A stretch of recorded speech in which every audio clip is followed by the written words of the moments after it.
बिस्मिल्लाहिर्रहमानिर्रहीम। अस्सलामु अलैकुम दोस्तों, आप देख रहे हैं नजफ अली टीवी। शुरू करते हैं उस पाक परवरदिगार के नाम से जिसने ये खूबसूरत तरीन कायनात बनाई, जो तमाम जहानों का रब्बुल आलमीन भी है। शुरू करते हैं उस पाक मोहम्मद वाले मोहम्मद के नाम से जिनके लिए ये कायनात बनाई गई, जिनके लिए कुरान पाक में इन्नमा युरिदुल्लाहु लियुज़हिबा अन्कुम अर्रिज्सा व अहलल बैति व युत्तहिराकुम तत्हीरा के अल्फाज आए हैं। हमारे हर शो में एक खास मेहमान होगा जो हमारे सवाल का बखूबी जवाब भी देगा।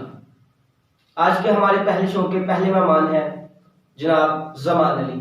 जी ज़मान अली, आपकी तबीयत से कैसी है? मैं शुक्र अल्लाह का ठीक है, आप सुनाएं? जी शुक्र अल्हम्दुलिल्लाह। और चलते हैं अपने शो के पहले सवाल की जानिब। सवाल ये है ज़मान अली कि हज़रत मोहम्मद मुस्तफ़ा सल्लल्लाहु अलैहि वसल्लम मक्का के किस कबीले से ताल्लुक़ रखते थे?